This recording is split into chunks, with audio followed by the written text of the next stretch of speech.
xibaar yu wér te wóor ca tàng-tàng ba abonnez-vous pour ngeen di mën di jot suñuy vidéo.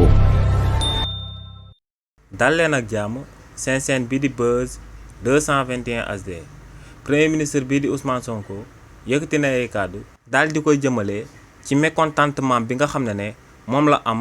daal di koy jëmale ci président de conseil d'administration yi di PCA ak ci président de conseil de surveillance yi di PCS. ci li ni mel premier ministre bi di Ousmane Sonko ne pour administration ci réewu Sénégal daal di dox nu mu war a doxee bañ a daal di am benn faay ne li ni mel moom moo sabab ñu daal di fiy samp ay PCA président de conseil d'administration waaye tamit li ni mel moom moo sabab ñu daal di fiy samp ay PCS président de conseil de surveillance waaye ne lu leer ba am moom mooy que ne moom lu mu jot a daal di nemmeeku jëmale ko ci ñooñee ñu daal di tabb ci régime président Bassirou Diomaye Diakhar Faye moom mooy ñooñee taxawaay bi ñu waroon a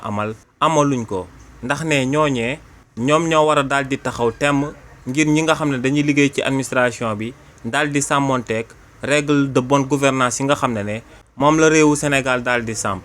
waaye ne lu mu nemmeeku moom mooy que ne PCA yu bëri duñ daal di amal ay préconseil duñ amal ay compte rendu amaluñ benn taxawaay bi nga xam ne mën naa daal di sabab li ni mel daal di mettre la pression ñuy liggéey ci administration bi ba ñooñee tàmbale di sàmmonteeg bonne gouvernance ci réewu Sénégal ne li ni mel nag moom moo sabab mu leen di artu di leen di xamal que ne war nañoo xoolaat bu baax seen taxawaay ndax ne bu bonne gouvernance amee administration ci wàllu boppam da cee daal di tënku ba noppi te ne li ni mel moom moo sabab ñu daal di fiy tabb ay président de conseil d'administration waaye tamit ne li ni mel moom moo sabab ñu daal di fiy tabb ay président de conseil de surveillance donc ne ñooñee nañ daal di taxaw daal di amal seen liggéey bi nga xam ne moom moo sabab ñu daal di leen di tabb ci réewu Sénégal. xibaar yu wér te wóor ca tàng-tàng ba abonnez-vous pour ngeen di mën di jot suñuy vidéo.